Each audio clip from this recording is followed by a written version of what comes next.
Sir, मैंने आप लोगों के लिए फर्स्ट चैप्टर का 3 एमसीक्यू अच्छा वाले डाले थे सर। आई होप आपने देखा होगा। और जब भी कभी प्रैक्टिस की बात होती है तो वर्धमान सर कभी स्टूडेंट्स के लिए प्रैक्टिस कराने से पीछे नहीं हटते। मैं बिलीव करता हूँ सर कि जितना स्टूडेंट क्वेश्चन प्रैक्टिस करेगा उतना अच्छा एग्जाम में लिख पाएगा, क्वेश्चन अटेंड कर पाएगा। जितना कम करोगे प्रैक्टिस, मार्क्स उतने कम हो जाएंगे। ठीक है, तो मैं अपने स्टूडेंट्स को प्रैक्टिस बैच में भी बहुत प्रैक्टिस कराता हूँ, क्योंकि करो, प्रैक्टिस करोगे तो दिमाग ओपन होगा, एग्जाम में अच्छे मार्क्स आएंगे। आज अपन प्रैक्टिस करेंगे सर रेसिडेंशियल स्टेटस के क्वेश्चन। ये 8 क्वेश्चन है, अच्छे क्वेश्चन है और मेरे हिसाब से अच्छे अल्टीमेट क्वेश्चन है। आपको ये क्वेश्चन करना चाहिए मेरे साथ बैठ के। सर, ये पीडीएफ मिल जाएगी। ये पीडीएफ के लिए आपको टेलीग्राम या व्हाट्सएप ग्रुप में रहना पड़ेगा। अगर आप उस जगह नहीं है तो ये नहीं मिलेगा, बट आपको वहां रहना होगा। तो सर, मेरे साथ कनेक्टेड रहो, मजा आएगा साथ में बैठ के पढ़ने में। मैं आप लोगों के लिए बहुत सारी चीजें इस चैनल पे टेक्स्ट के लिए लाने वाला हूँ, बिलीव मी लाने वाला हूँ। आपको बट रुकना होगा, रहना होगा, यहां से इधर उधर नहीं भगना है। भगोगे तो दिक्कत है सर। ठीक है, चलो लेट्स स्टार्ट, टाइम वेस्ट नहीं करते। एंड आई होप बहुत सारे स्टूडेंट लाइक भी कर रहे होंगे सर। ठीक है, क्योंकि इतनी मेहनत मैं आप लोगों के लिए कर रहा। चलो, क्वेश्चन क्या बोल रहे देखो। Determine the residential status of mister Akash and compute his total income for the assessment year 26-27 under default tax regime. Wow, 115 BAC है सर। चलो सर, देखते हैं। Mister Akash, an Indian citizen, age 45 years, worked in XYZ Limited in Delhi.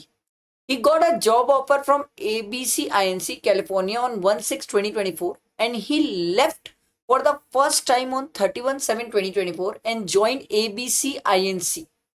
on 8/8/2024.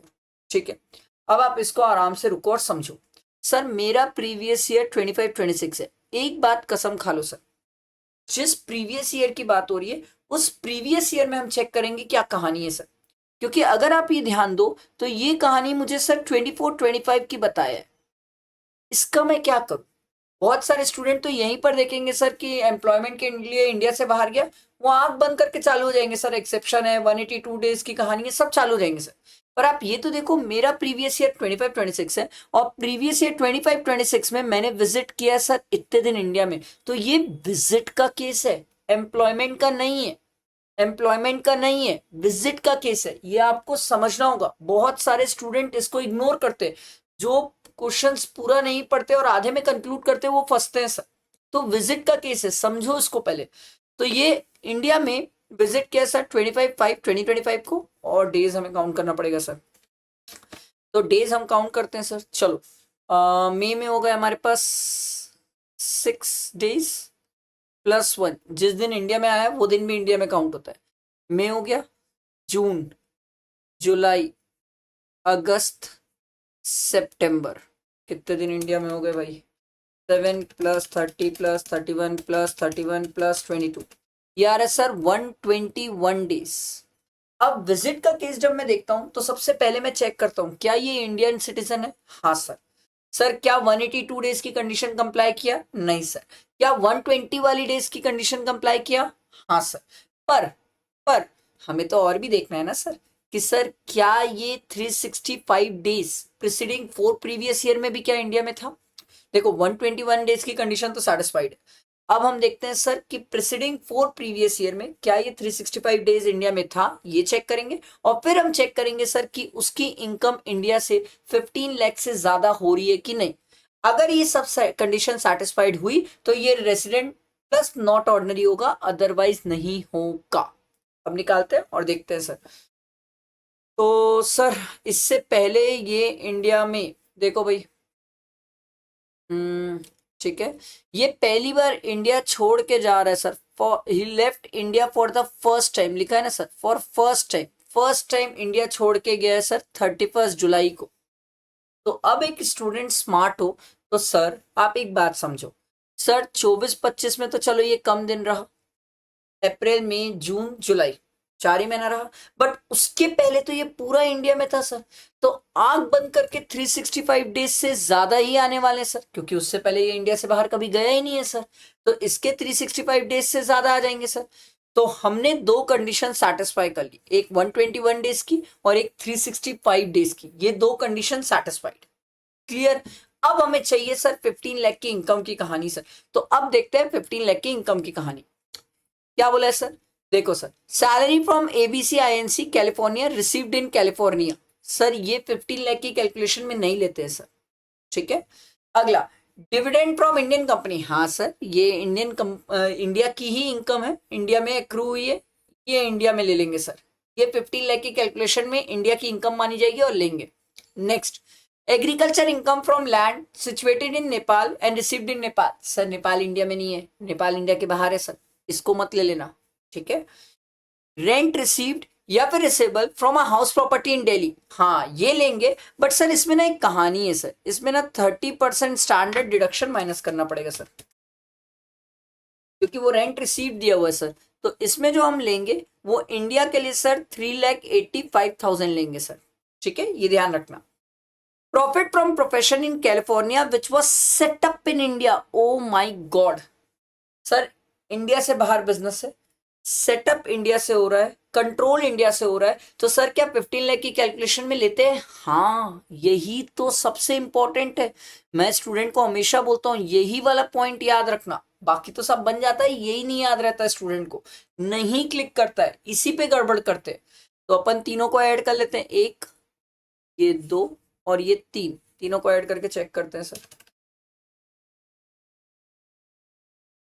ये आ रहा है sir मेरा 14,85,000 sir, ये मेरी इनकम आई सर, और ये इनकम मेरी 15 लाख से एक्सीड नहीं कर रही है। तो इस केस में इसका जो रेसिडेंशियल स्टेटस है, रेसिडेंट नॉट ऑर्डनरी रेसिडेंट हो गया, ये समझ आया।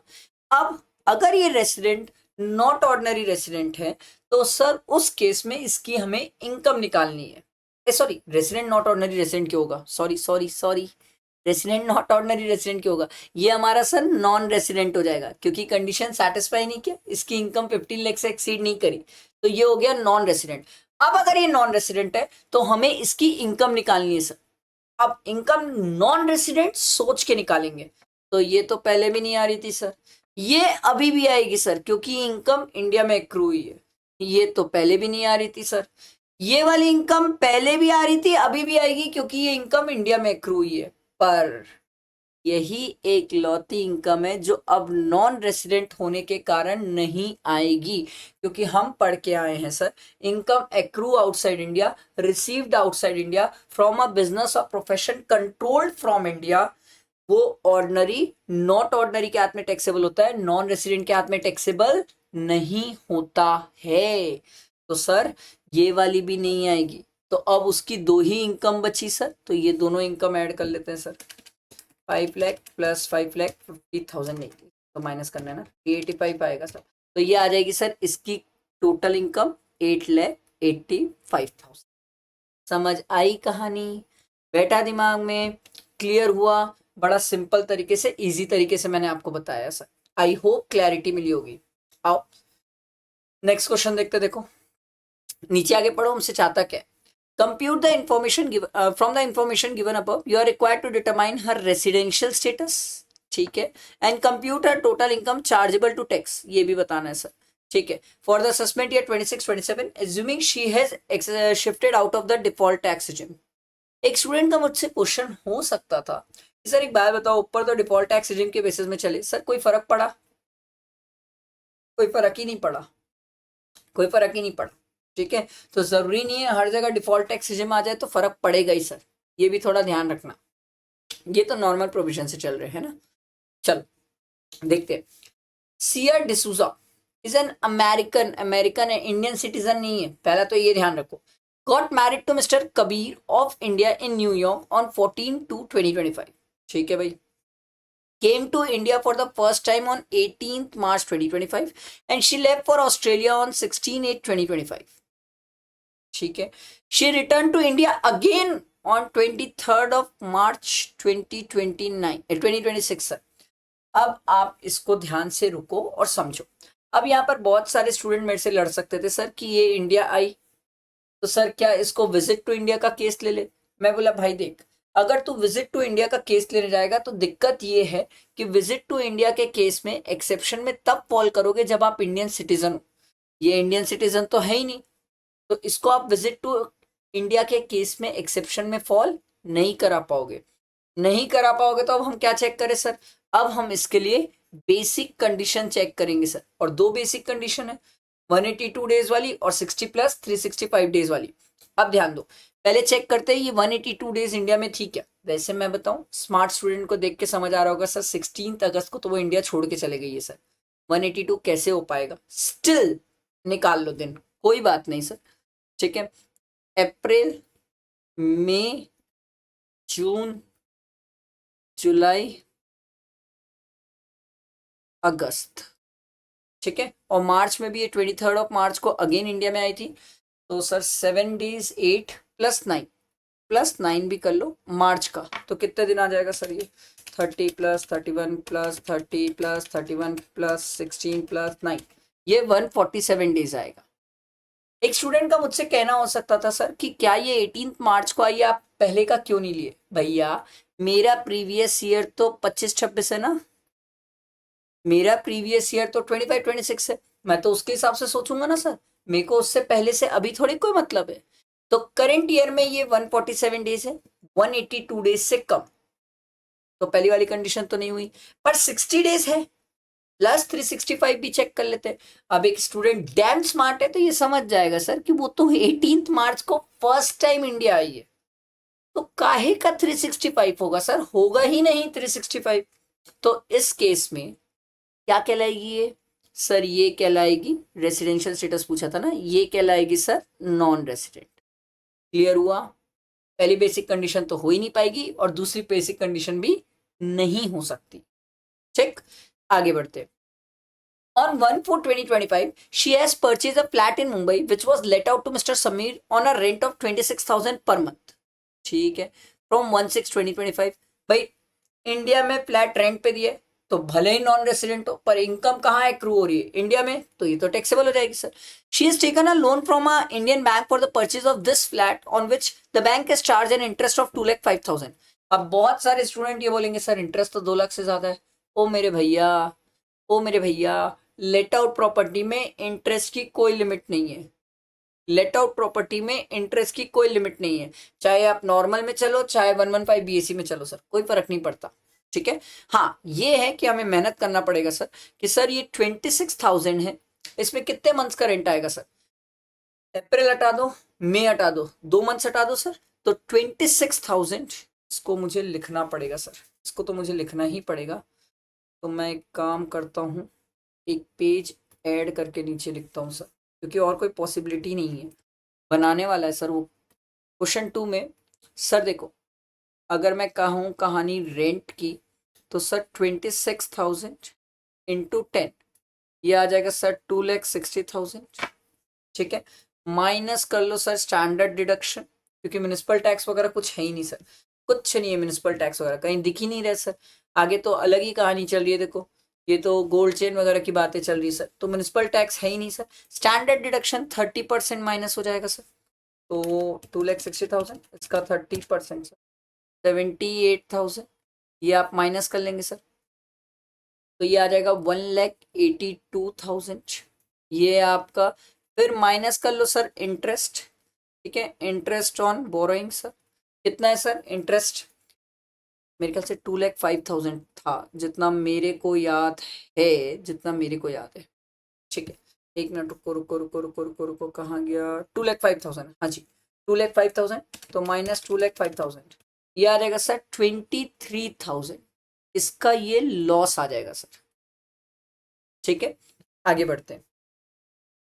While in India during the previous year 25-26, she has received a gold chain from her in-law worth 1,50,000 and 1,65,000 from very close friend of her husband.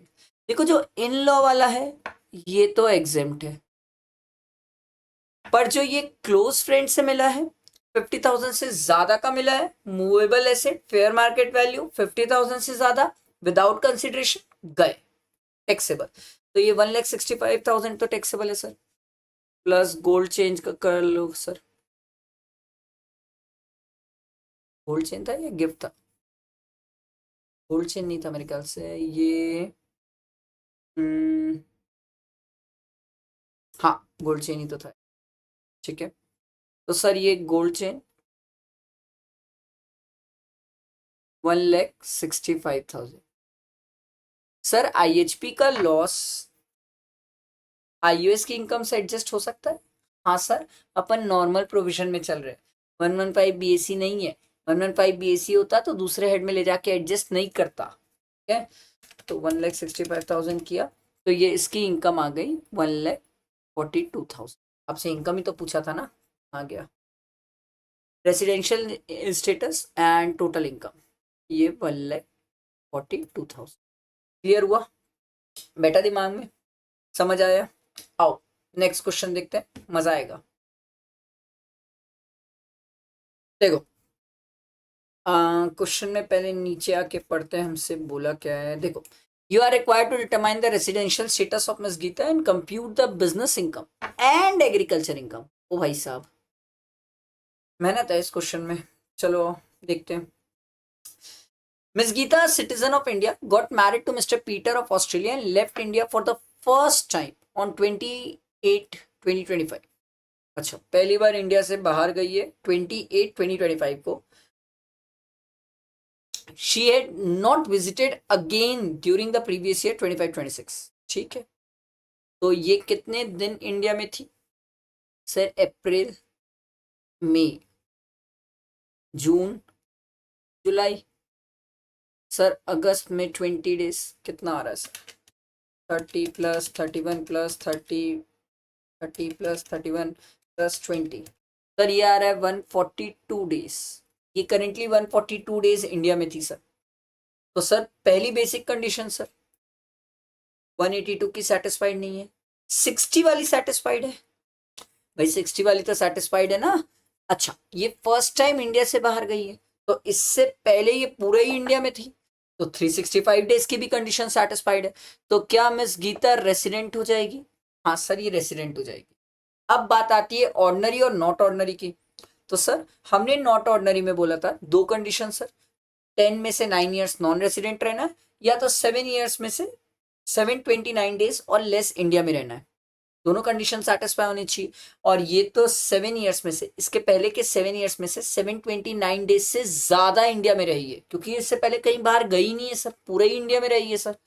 तो इस case में ये रेसिडेंट प्लस ऑर्डिनरी रेसिडेंट। समझ आई कहानी? अब अगर ये रेसिडेंट और ऑर्डिनरी रेसिडेंट है, तो कहानी ये है सर कि she derive the following income for the previous year. आपको इनकम बताया है, तो देखो, income from sale of centrifuge latex process from rubber plant. ओ भैया, तो I personally think business income और एग्रीकल्चर इनकम ये स्टूडेंट को करना पड़ेगा सर। तो सर बिजनेस इनकम और एग्रीकल्चर इनकम 40-60 का रेशियो, यही कहानी है सर, 40 और 60। ठीक है, ये एक स्टूडेंट कर सकता है मेरे हिसाब से, ये मल्टीप्लाई वाला पार्ट कर सकता है स्टूडेंट सर 40-60। ठीक है, एक मिनट, रबर प्लांट है, सॉरी रबर प्लांट है 35-65। ठीक है, ये परसेंटेज मल्टीप्लाई आप कर सकते हैं sir. Income from sale of coffee grown cured roasted and grounded in Colombo sir. Colombo India से बाहर, इंडिया से बाहर अगर कोई आदमी इंडिया का एग्रीकल्चर करता है सर, तो वो जितनी भी एग्रीकल्चर इनकम कमाएगा सर, वो एग्रीकल्चर इनकम नहीं मानी जाती, वो पूरी की पूरी बिजनेस इनकम मानी जाएगी सर। ये चीज का ध्यान रखना। हम एग्रीकल्चर इनकम कुछ भी नहीं मानेंगे, इंडिया में करोगे तो छोड़ देंगे, इंडिया के बाहर नहीं करना। ठीक है, वैसे अगर कोई मुझसे स्पेसिफिक हेड में पूछता कहाँ टैक्सेबल होगा, तो मैं स्पेसिफिक हेड आपको बताता सर, IUS में लेके जाते हैं हम ये इनकम को। ठीक है, income from sale of tea grown and manufactured in West Bengal sir. West Bengal है सर, तो टी की कहानी सर 40-60 डिस्ट्रीब्यूट करना है। Income from sapling and seedling grown in a nursery, nursery sir, nursery भले ही बेसिक ऑपरेशंस कैरिड आउट नहीं हुआ है सर, बट नर्सरी की कहानी है सर, पूरा का पूरा क्या होगा सर? एग्रीकल्चर इनकम, कुछ भी बिजनेस इनकम नहीं होगी सर। समझ आया? तो ये आप मल्टीप्लाई करेंगे और इसका टोटल करेंगे तो आपकी इनकम आ जाएगी। क्लियर? इतना तो बेसिक कैलसी चलाओगे ना। चलो आगे बढ़ते, नेक्स्ट क्वेश्चन देखते हैं। देखो क्या बोल रहा है, नीचे पढ़ते पहले क्या बोल रहा है sir. He approaches you for the advice on the following issues to mitigate his tax liability in India। ठीक है भाई, date by which he should leave India to join the company, and direct credit of part of the salary to his bank account in Delhi, maintained jointly with his mother to meet the requirement of his family. पढ़ते हैं ऊपर क्या है. Sagar, a chartered accountant, is presently working in a firm in India. He has received an offer for the post office of CFO. ठीक है भाई. From a company in New York. As per the offer letter, he should join the company at any time between 1st September to 31st October, sir. ठीक है. तो ये पूछ रहा है सर कि मैं एम्प्लॉयमेंट पर्पस के लिए इंडिया से बाहर कब जाऊं जिससे मेरा टैक्स कम से कम आए. तो मैं तो इसको एक ही चीज बोलूंगा, भैया देख, एम्प्लॉयमेंट का केस है, एक्सेप्शन वाला केस है, 182 डेज की कहानी होती है. तू इंडिया से ना तब चले जा तेरा जैसे ही 181 डेज होगा. ठीक है, क्योंकि अगर तेरा 182 हुआ तो उस केस में तो तू फंस जाएगा एक्सेप्शन में, और इससे पहले तू इंडिया से बाहर भी नहीं गया तो तू घसीटा जाएगा रेसिडेंट में. भैया बेटर है तू 181 डेज इंडिया में कंप्लीट कर और निकल जा. ठीक है, तो अब एग्जैक्टली 181 डेज आपको डेट डेट पूछे ना सर, डेट बताना है सर. तो ये हम डेट बोलते हैं अप्रैल, मई, जून, जुलाई, अगस्त, सितंबर. ठीक है सर, मेरे हिसाब से इसको 28 सितंबर को इसको इंडिया छोड़ के चल जाना चाहिए, क्योंकि अगर ये 28 सितंबर को इंडिया छोड़ के जाएगा तो 1 डेज ही इंडिया में होंगे. तो ये स्ट्रेट फॉरवर्ड नॉन रेसिडेंट हो जाएगा, बच जाएगा इसका टैक्स, बहुत टैक्स बचेगा सर. और दूसरा, इस पर्सन को कभी अपनी आधी salary, part of the salary Delhi में नहीं लेना चाहिए बैंक अकाउंट में, क्योंकि अगर दिल्ली में लिया तो सर इनकम इंडिया में रिसीव मानी जाएगी और टैक्सेबल हो जाएगी. बेटर है कि इंडिया से बाहर पैसा रिसीव कर और फिर रेमिट इंडिया में कर दे, क्योंकि रेमिटेंस में टैक्स नहीं होता सर. समझ आई कहानी सर? अच्छा क्वेश्चन था, कुछ नए तरीके से रेसिडेंशियल स्टेटस पूछा था, मुझे तो अच्छा लगा सर. आई होप आपको भी क्लियर हुआ होगा. ठीक है, चलो नेक्स्ट क्वेश्चन देखते हैं फिफ्थ क्वेश्चन क्या बोल रहा है. चलो पहले नीचे पढ़ते हैं क्वेश्चन में क्या पूछ रहा है हमसे. You are required to ascertain the residential status of miss Riya and compute her total income. ठीक है, अंडर डिफॉल्ट टैक्स. चलो भाई देखें. Ria, age 62 years, was born and brought up in New Delhi. ठीक है, she got married in Russia in 1996 and settled there since then. Since her marriage, she visit India for 60 days each year. ठीक है, पहली बात तो ये Indian citizen है. ठीक है, और विजिट इंडियन सिटीजन विजिट पर 182 डेज भी नहीं है, 120 भी नहीं है, क्या ही कर लोगे सर? इतना प्यारा आंसर, इतना सिंपल आंसर सर. ये तो straight forward non resident sir. Visit का केस है ना, 182 देखते, 120 देखते, दोनों ही नहीं है. हर साल इंडिया में सिर्फ 60 डेज आती है. सर एक बात बताओ, इसमें वो दोनों बेसिक कंडीशन नहीं देखेंगे? नहीं भाई, विजिट का केस है, एक्सेप्शन देखेंगे. ठीक है, अब अगर ये नॉन रेसिडेंट है तो बताओ इसकी कौन सी income taxable. Pension Russian government से मिल रहा है, टैक्सेबल नहीं है. लॉन्ग टर्म कैपिटल गेन, ये टैक्सेबल है क्योंकि इंडिया में इनकम एक्रू हो रही है. सर शेयर्स इंडिया में, सर टैक्सेबल है. Premium paid for the self to Russian life insurance corporation at Russia. इससे रिलेटेड मैं आपको एक बड़ी प्यारी सी चीज सिखाता हूँ सर, बड़ी प्यारी सी चीज है, ध्यान से सुनना. लाइफ इंश्योरेंस के लिए इंडिया से बाहर पे करेगा. अभी तो ये 115 BAC के हिसाब से चल रही है, तो अभी तो मैं इसकी डिडक्शन नहीं ले सकता. मान लो अगर एग्जाम में ये नॉर्मल स्कीम में चलती तो मैं ये डिडक्शन ले सकता था, मैं ये डिडक्शन ले सकता था. अभी मैं आपको ये क्वेश्चन में ट्विस्ट करके बताता हूँ कैसे ट्विस्ट कर सकता है एग्जाम में. ध्यान देना, पूरा ध्यान देना, इधर उधर हुए खत्म हो जाओगे सर. अगर मैं नॉर्मल स्कीम में चलता तो ये डिडक्शन ले सकता था, अभी नहीं लूंगा क्योंकि मैं 115 BAC में हूं. अभी रुको, क्वेश्चन में कुछ अच्छा सिखाऊंगा. Rent received in respect of the house property in Delhi, ये तो टैक्सेबल होगा. माइनस कर लोगे सर 30%, तो ये कितना हो जाएगा सर? सर 63,000 टैक्सेबल होगा. अब सबसे पहली चीज, अगर मैं नॉर्मल स्कीम में चलता तो मैं ये डिडक्शन लेता. अगर मैं ये डिडक्शन लेता तो ये डिडक्शन भी मैक्सिमम कितनी ले पाता? 63,000. भले ही मैंने 75,000 डाला है लाइफ इंश्योरेंस के लिए, बट मैक्सिमम कितना ले पाता? 63. क्यों सर? सर कैपिटल गेन से डिडक्शन कैसे ले लोगे मेरे भाया? यही तो खास बात है, ध्यान रखने वाली बात है। यही छोटी चीजें तो सीखते हो मेरे साथ बैठ के प्रैक्टिस बैच में, यही सब सीखते हो, समझते हो। जो दिया है वो तो वैसे भी करना है, जो नहीं दिया है वो डेफिनेटली याद रखना है सर। ठीक है, तो अभी तो ये क्वेश्चन बड़ा सिंपल है सर कि ये 63,000 प्लस 60,000 प्लस 3 लाख, तो ये 3 लाख प्लस 60,000 प्लस 63,000 हाँ प्लस, तो ये 4,23,000। अभी तो ये बहुत ही ईजी है सर, मैं चाहा इसलिए मैंने उसको आपको थोड़ा सा ट्विस्ट करके कॉम्प्लिकेट करके बताया। आई होप आपको समझ आया होगा। ठीक है, चलो और नेक्स्ट क्वेश्चन देखते हैं। मजेदार था, ऐसे कुछ पढ़ने में ही मजा अलग है। देखो सर क्या बोल रहे हैं पहले, mister Sudesh did not come to India during the financial year 25-26, compute is total income as per the default tax regime. ये भी डिफॉल्ट टैक्स चल रहा है सर, चलो भाई देखते हैं। Mister Sudesh age 58 years, a citizen of India, serving in the ministry of finance in India, was transfer to Indian embassy in UK. अरे एम्प्लॉयमेंट के लिए इंडिया से बाहर गया, गवर्नमेंट एम्प्लॉय है, ध्यान रखना। तो इसकी तो सिर्फ सैलरी टैक्सेबल होती है, अलाउंसेस वगैरह टैक्सेबल नहीं होते, ये तो क्लियर है। और ये नॉन रेसिडेंट है, क्योंकि नीचे लिखा हुआ है सर कि ये एक दिन भी इंडिया नहीं आया सर। अब इसकी आपको इनकम चाहिए, तो इसकी सिर्फ सैलरी टैक्सेबल है, रेंट इंडिया के बाहर ये टैक्सेबल नहीं है, अलाउंसेस टैक्सेबल नहीं है। हाँ, डिफॉल्ट टैक्स रिजिम में चल रहा है, तो आप स्टैंडर्ड डिडक्शन 75,000 माइनस कर लेना। तो सर 9,25,000 माइनस 75,000, ये आ रहा है सर इसकी इनकम 8,50,000। क्लियर, आओ आगे बढ़ते हैं नेक्स्ट क्वेश्चन। अरे बाप रे, ये तो मेहनत कराएगा। चलो, mister Tilak age 35 years furnishes the following information regarding his income for the assessment year 26-27, compute the total income if he is। एक काम करते हैं, मैं इसको थोड़ा छोटा कर देता हूँ और बाजू बाजू में लिखूंगा सर। ठीक है, यहाँ लिख लेता हूँ सर रेसिडेंट, ऑर्डनरी रेसिडेंट, यहाँ रेसिडेंट, नॉट ऑर्डनरी रेसिडेंट। ठीक है, और उसके हिसाब से हम आंसर्स बताएंगे सर। ठीक है, चालू करते हैं सर। सबसे पहला दिया हुआ है FTS of 50,000 for services rendered in Malaysia to a non-resident for services in Malaysia credited in his bank account in Malaysia and immediately remitted to his bank in India। Sir सभी चीजें तो India से बाहर हुई है, ordinary resident तो घर जमाई है, इसके लिए क्या सोचते हो, ये तो टैक्सेबल हो जाएगा।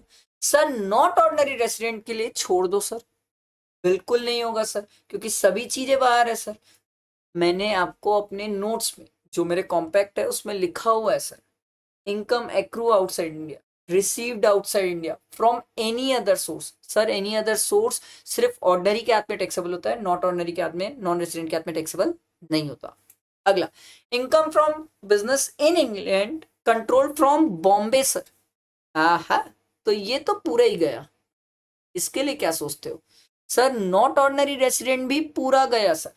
फिर वही जो मेरे कॉम्पैक्ट में चार्ट दिया हुआ है, income received outside India, accrue outside India, जो business control from India, ordinary not ordinary के हाथ में टैक्सेबल है, नॉन रेसिडेंट को हम छोड़ देते हैं सर। ठीक है, next, amount bought to India out of, ये past untaxed foreign income, remittance taxable नहीं होता सर। ठीक है, capital gain on sale of land in India, सोच ही क्या रहे हो, इन इंडिया है सर, दोनों के हाथ में taxable sir. Next, income from agriculture land in Nepal sir, ये इंडिया वाला जो है ना सर, ऑर्डिनरी रेसिडेंट, इसको नहीं छोड़ेंगे, ये चांद में भी जाके पैसा कमाएगा ना तो भी पकड़ लेंगे इसको। हाँ, इसको आप छोड़ दो, इसको आप नहीं पकड़ सकते, क्योंकि उस चार्ट का 4th point, income accrue outside India, received outside India from any other source. ठीक है, he paid 50,000 towards principal repayment of loan taken for the construction of his self occupied house property sir।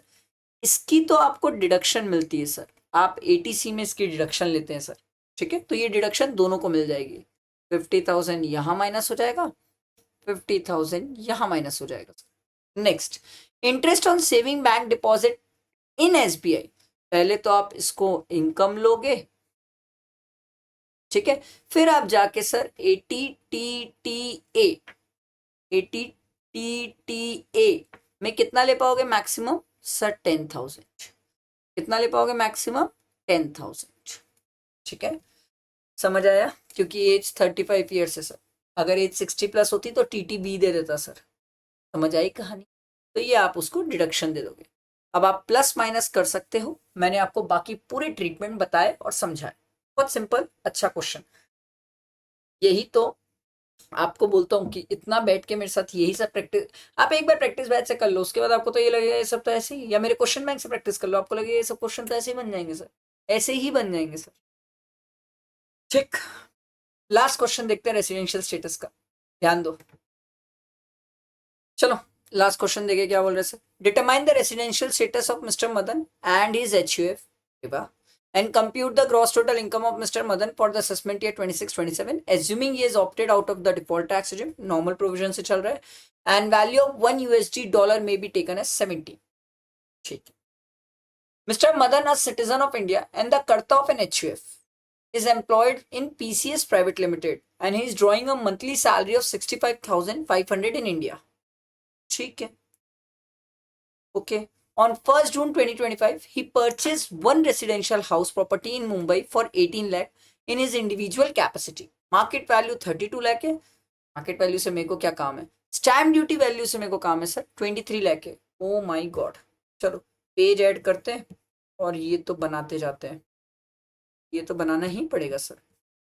एक income तो दिख गई इसकी sir, आईयूएस की income दिख गई सर, कैसे सर, ये 18 लाख में परचेज किया था सर, सर 18 लाख में आप 10% ऐड कर लो, ये आ जाएगा सर 19,80,000 सर। फिर लिखो नीचे stamp duty value sir 23 lakh है सर, क्या इससे ज़्यादा है? हाँ सर। तो सर मैंने परचेज किया था 18 में, स्टैम्प ड्यूटी वैल्यू 23 सर, तो दोनों के बीच का डिफरेंस 50,000 से ज़्यादा भी है सर, तो आपका क्या आ जाएगा सर 5 लाख रुपीज़ की आईयूएस की इनकम। ये यहाँ तक तो पढ़ के मेरे को पता चल गया, ठीक है। और इसकी सैलरी भी दी हुई है, ठीक है, सैलरी, इसकी सैलरी दी हुई है सर 65,500, ठीक है। अब ये कितने टाइम क्या कहानी है आगे देखते हैं। On 31st August 2025, he transferred to the branch office of the PCS Private Limited in USA and left India for on 1st September. Sir India से बाहर एम्प्लॉयमेंट के लिए गया है, 1 सितंबर को गया है, एक्सेप्शन में फॉल करता है, 182 डेज से कम इंडिया में रहा है। हो गई कहानी। लो भाई, मदन का तो आपको रेसिडेंशियल स्टेटस यही पता चल गया सर, नॉन रेसिडेंट, यहीं से पता चल गया। 1 सितंबर को गया है, आप 30 अप्रैल से 1 सितंबर काउंट कर लो, अभी ऊपर सिखाया था क्वेश्चन में सर 28 सितंबर तक तो 181 डेज होते हैं सर, तो ये हो गया नॉन रेसिडेंट, ये क्लियर। बट इसको 65,500 सैलरी मिली है इन इंडिया, तो ये इंडिया में जितने टाइम मिली है, कब तक मिली है, अगस्त तक, तो अप्रैल मई जून जुलाई अगस्त, 5 मंथ्स की सैलरी इसकी इंडिया में टैक्सेबल हो जाएगी सर, ये क्लियर है। आगे बढ़ते हैं। The overseas branch paid him a $2,500 per month in USA. अब ये तो नॉन रेसिडेंट है तो ये क्या ही टैक्सेबल होगा। He has managed business of HUF from USA when he was not in India. मतलब जब इंडिया में रहता है तो इंडिया से मैनेज करता है, और जब इंडिया के बाहर रहता है तो बाहर से मैनेज करता है। तो सर पार्टली होली और पार्टली इन इंडिया हो जाए तो हम HUF को क्या मान लेंगे सर, रेसिडेंट मान लेंगे। अगर होली आउटसाइड इंडिया होता तो नॉन रेसिडेंट होता, ये हो गया रेसिडेंट। अब अगर रेसिडेंट HUF हुआ तो ऑर्डिनरी की नॉट ऑर्डिनरी। आगे बढ़ते हैं, उसके लिए अपन मदन का स्टेटस देखेंगे ना। He has gone out of India for 99 days and 201 days in the previous year 24-25 and 23-24 respectively, and he had never gone out of the India prior to that. इससे पहले ये इंडिया से बाहर ही नहीं गया। अरे भाई, तो इसका तो सर 7 ईयर में 729 डेज से ज्यादा इंडिया में आ जाएगा, तो HUF का स्टेटस क्या हो जाएगा sir, resident, ordinary resident, clear है, ठीक है। He visited India from 1st January 2026 to 15th January 2026, मतलब 15 डेज के लिए इंडिया में और आया था, तो ये 15 डेज के लिए इंडिया में आ भी जाएगा तो कोई फर्क नहीं पड़ेगा, आप ऐड करके देख लेना सर। 1 सितंबर है, उसमें 15 डेज ऐड भी कर लोगे तो 16 सितंबर ही तो पहुंचेगा सर। 28 सितंबर के पहले रहेगा तो 181 डेज ही रहेगा सर, ठीक है। 28 सितंबर तक 181 डेज होता है, ठीक। ये सब ना सॉल्व करके टेक्निक डेवलप होती है, इसीलिए बोलता हूँ सीखो, प्रैक्टिस करो तो डेवलप होगा। फिर आगे क्या है सर, और for training on a project and receive 15 days salary in India, मर गया। ये 15 डेज जो सैलरी इंडिया में रिसीव किया है इस पे ये गया सर।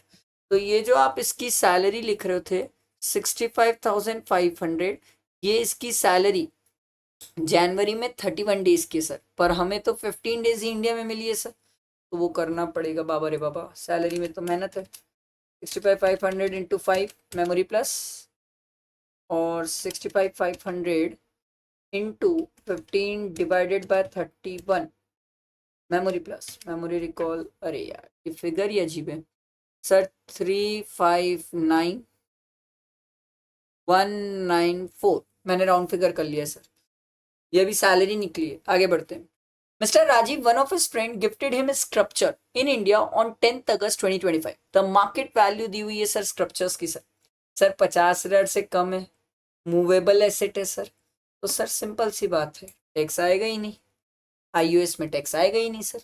ठीक है, तो ये हो गया। माइनस कर लेते हैं सर स्टैंडर्ड डिडक्शन सैलरी में, ये नॉर्मल प्रोविजन से चला ना, तो आप 50,000 माइनस कर लो, तो कितना आ जाएगा सर, -50,000 प्लस कितना था ऊपर इनकम 5 लाख प्लस 5 लाख, ये आ जाएगा सर टोटल 809,194।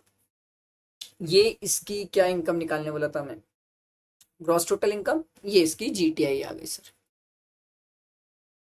समझ आया? ये हमने रेसिडेंशियल स्टेटस बहुत अच्छे से प्रैक्टिस किया, मैं आपको इतना बैठ के प्यार से आराम से एक एक क्वेश्चन करा रहा हूँ, सीखो, सीखना ही आपके लिए इंपॉर्टेंट है। इतनी प्रैक्टिस और कौन कराता है सर, इतनी प्रैक्टिस, इतना एक्सट्रीम लेवल पे प्रैक्टिस, अब नहीं करोगे तो कब करोगे सर। मैंने बेसिक का कराया, रेसिडेंशियल का करा रहा हूँ, और भी हम आगे करेंगे, बट इंपॉर्टेंट ये है आपको यहाँ रहना, बैठ के प्रैक्टिस करना और फ्रेंड्स को शेयर करना, और लाइक भी करो यार, इतनी मेहनत कर रहे साथ में। ठीक है, तो ये पीडीएफ मैं शेयर कर दूंगा, बट आपको टेलीग्राम या व्हाट्सएप ग्रुप में रहना होगा, मैं कहीं और शेयर नहीं करूंगा, तो आपके लिए वहीं पर ये बेनिफिटेबल है। आई होप पसंद आया होगा, लाइक करना, फ्रेंड्स को शेयर करना। Thank you.